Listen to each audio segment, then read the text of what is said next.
করবুক বাজার সমিতির উদ্যোগে পরিষ্কার পরিচ্ছন্নতা অভিযান। আজ করবুক বাজার সমিতির উদ্যোগে করবুক মহকুমা বাজারে এক পরিষ্কার পরিচ্ছন্নতা অভিযান পরিচালিত হয়। বাজারের বিভিন্ন স্থানে জমে থাকা আবর্জনা অপসারণ এবং বাজারের সার্বিক পরিবেশ পরিচ্ছন্ন রাখতে এই সাফাই কর্মসূচি গ্রহণ করা হয়। অভিযানে বাজার সমিতির সদস্যরা স্বতঃস্ফূর্তভাবে অংশগ্রহণ করেন। তারা জানান, পরিচ্ছন্ন ও স্বাস্থ্যসম্মত বাজার গড়ে তোলার লক্ষ্যে ভবিষ্যতেও নিয়মিত এ ধরনের সাফাই অভিযান পরিচালনা করা হবে।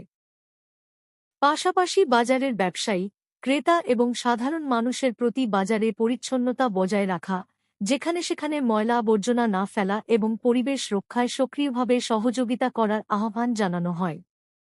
বাজারকে সুন্দর ও পরিচ্ছন্ন রাখতে সকলের সম্মিলিত উদ্যোগই সবচেয়ে গুরুত্বপূর্ণ বলে বাজার সমিতির পক্ষ থেকে জানানো হয়।